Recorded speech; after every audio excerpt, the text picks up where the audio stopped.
ಹೋಗಮ್ಮ, ಇದ್ರ ಒಳಗೆ ಹೋಗಿ ನೋಡಿ ಬಾ. ಇದನ್ನ ನಾನು ನಿನಗೋಸ್ಕರ ಮಾಡಿದ್ದು. ಏನು, ತೆಂಗಿನಕಾಯಿನ ಮನೆನಾ? ಹಾ ಸರಿ, ನಾನ್ ನೋಡ್ತೀನಿ.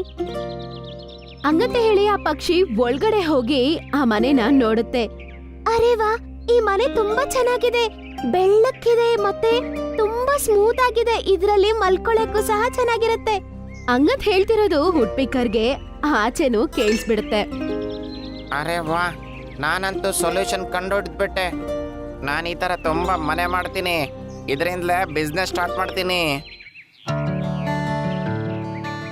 ತುಂಬಾ ತುಂಬಾ ಧನ್ಯವಾದ ಮಿಂಕು ಅಣ್ಣ.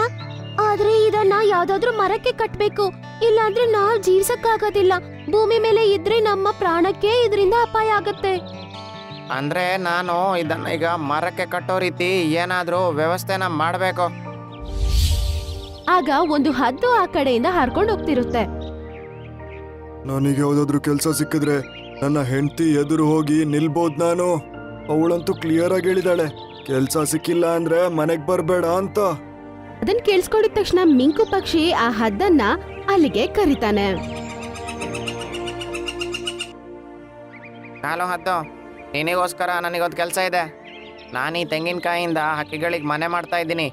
ಆ ಮನೆ ಆದ ನಂತರ ನಿನಗೆ ಕೆಲಸ ಏನು ಅಂದರೆ ಮರದ ಮೇಲೆ ಹೋಗಿ ಕಟ್ಟಬೇಕು. ಅದು ನಿನ್ನ ಕೆಲಸ. ಹಾ ಹೇಳು, ನಾನು ಮಾಡ್ತೀನಿ. ಹೇಳು, ಎಲ್ಲೋಗ್ಬೇಕೀಗ ಇದನ್ ತಕೊಂಡು? ನನ್ ಜೊತೆ ಬನ್ನಿ, ನಾನ್ ನಿಮಗೆ ತೋರಿಸ್ತೀನಿ. ಹಂಗಂತ ಹೇಳಿದ ತಕ್ಷಣ ಆ ಹದ್ದು ತೆಂಗಿನಕಾಯನ್ನ ಅದರ ಕಾಲಲ್ಲೇ ಎತ್ಕೊಂಡು ಅದ್ರ ಹಿಂದ್ಗಡೆನೆ ಹಾರ್ಕೊಂಡು ಹೋಗತ್ತೆ. ಆಮೇಲೆ ಆ ಪಕ್ಷಿಯ ಮರದ ಹತ್ರ ಹೋಗಿ ಅದು ತೋರಿಸಿರುವ ಜಾಗದಲ್ಲೇ ಅದನ್ನ ಇಟ್ಬಿಟ್ಟು ಬಂದ್ಬಿಡುತ್ತೆ. ಹಾ, ಈ ಕೆಲಸ ಮಾಡೋದಕ್ಕೆ ಚೆನ್ನಾಗಿ ಫೀಲ್ ಆಗ್ತಾ ಇದೆ.